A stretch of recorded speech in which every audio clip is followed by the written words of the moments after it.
Manchester వేదికగా జరుగుతున్న 4వ టెస్టులో టాస్ గెలిచి బౌలింగ్ ఎంచుకుంది ఇంగ్లాండ్. దీంతో భారత్ ఫస్ట్ బ్యాటింగ్ కు దిగింది.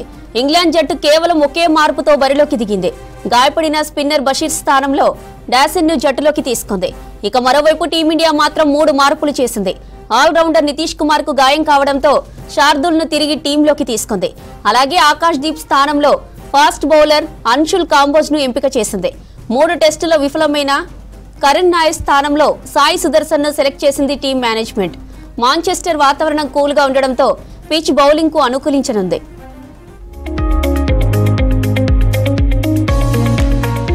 రైట్ గా మ్యాచ్ కి సంబంధించిన మరిన్ని డీటెయిల్స్ తేజస్వి లైవ్ లో అందిస్తారు. తేజస్వి, ఇండియా ఇంగ్లాండ్ మధ్య 4th టెస్ట్ అప్డేట్స్ ఏంటి?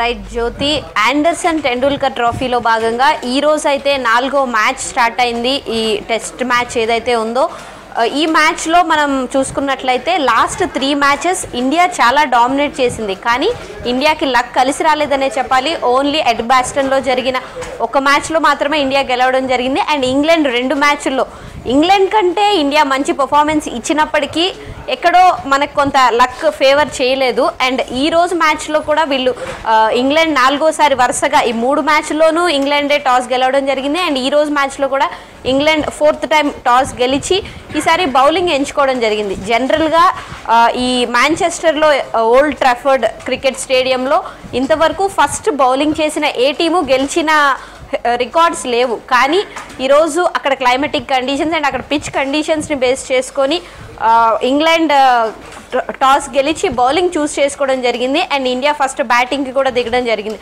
అండ్ ఇండియా కండిషన్స్ చూసుకుంటే ముగ్గురు మనకి చాలా కీ ప్లేయర్స్ అనుకున్న ముగ్గురు ఇంజూర్ అవ్వడం. నితీష్ కుమార్ రెడ్డి లాస్ట్ మ్యాచ్లో 2 వికెట్స్ తీసుకున్నాడు యాజ్ ఏ బౌలర్గా.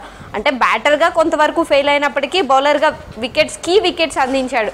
సో ఇలా కొంచెం ఫామ్లోకి వస్తున్నాడు అని అనుకుంటున్న టైంలో నితీష్ కుమార్ రెడ్డి ఇంజూర్ అవ్వడం. అండ్ ఆకాష్ దీప్ మనకి లాస్ట్ 2 మ్యాచెస్లో చాలా మంచి పర్ఫార్మెన్స్ ఇచ్చాడు. చాలా కీ వికెట్స్ తీసుకోవడం జరిగింది. ఆకాష్ దీప్ ఇంజూర్ అవ్వడం అండ్ ఆకాష్ దీప్ ప్లేస్లో హర్షదీప్ సింగ్కి కొంత స్కోప్ ఉంటుంది. ఎందుకంటే బుమ్రా ఓన్లీ 3 మ్యాచెస్ మాత్రమే ఆడతానని ముందే అనౌన్స్ చేయడం జరిగింది. సో బుమ్రా లేకపోయినా కొంత సీనియారిటీ చూపించే బౌలర్స్ ఉంటే మంచిదనుకొని హర్షదీప్ సింగ్ని కూడా వాళ్ళు ఆడిద్దాం అనుకోవడం. కానీ అలాంటి కండిషన్స్లో హర్షదీప్ సింగ్ కూడా ఇంజూర్ అవ్వడం ఎక్కడో ఇండియాకి ఒక చిన్న మైనస్ అనిపించింది. కానీ వీళ్ళ ప్లేస్లో మంచిగానే పిక్ చేశారు అనిపించింది. శార్దుల్ ఠాకూర్ని తీసుకురావడం అండ్ కరుణ్ నాయర్ విఫలం అవడం లాస్ట్ 2 మ్యాచెస్లో. కరుణ్ నాయర్కి మంచి ఛాన్సెస్ వచ్చాయి. కానీ ఓకే స్టార్ట్స్ బాగా ఇస్తున్నాడు కానీ తర్వాత కరుణ్ నాయర్ బాగా పర్ఫామ్ చేయట్లేదు.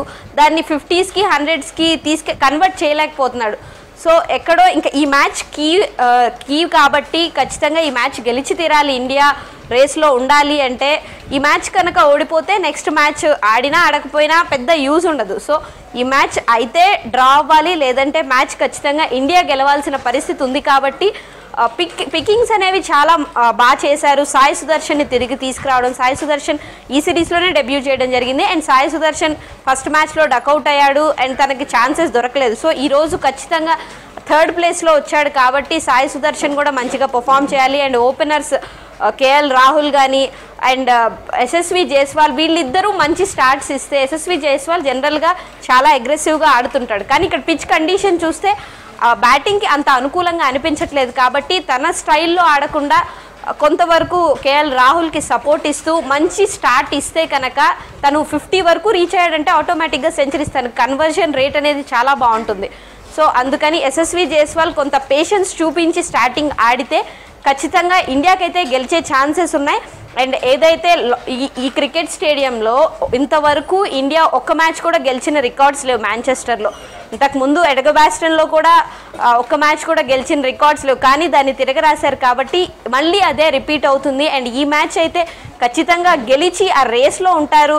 అండ్ ఇంగ్లాండ్ అయితే ఇప్పటివరకు ఇబ్బంది పెడుతూనే వచ్చారు. 3 మ్యాచెస్లో ఖచ్చితంగా మనదే పైచేయని చెప్పాలి. లాస్ట్ మ్యాచ్లో అయితే లోవర్ ఆర్డర్ ఎంత ఫైట్ చేశారో మనం చూసాం. So Jadeja key role play చేశాడు అండ్ చాలా మంచి ఫైర్ వచ్చింది. అండ్ యాజ్ ఎన్ యంగ్ క్యాప్టెన్గా శుభ్మన్ గిల్ కూడా తన ఫైర్ చూపించాడు. జనరల్గా తను బ్యాటింగ్ చేసేటప్పుడు చాలా కూల్ అండ్ కంపోజ్డ్గా ఉండే శుభ్మన్ గిల్ యాజ్ ఏ కెప్టెన్గా చాలా ఫైర్ చూపిస్తున్నాడు అండ్ చాలా గొడవలు అవుతున్నాయి, చిన్న చిన్న ఫైట్స్ అవుతున్నాయి, చాలా డ్రామా నడుస్తుంది. సో ఇంకా అందరికీ ఇంట్రెస్ట్ పెరిగింది అండ్ యంగ్ ఇండియన్ టీం ఎంత స్ట్రాంగ్ ఫైట్ ఇస్తుందో ఆల్రెడీ ప్రూవ్ చేశారు. అండ్ ఈ మ్యాచ్ గెలిచి అది ఇంకా స్ట్రాంగ్గా ప్రూవ్ చేయాలి అండ్ ఇండియాకి ఇంకా స్ట్రాంగ్గా వెళ్ళిచ్చి నెక్స్ట్ మ్యాచ్కి కూడా ఆ ఫైట్ అలాగే ఉండేలా చూడాలని అయితే ఇండియన్స్ కోరుకుంటున్నారు జ్యోతి.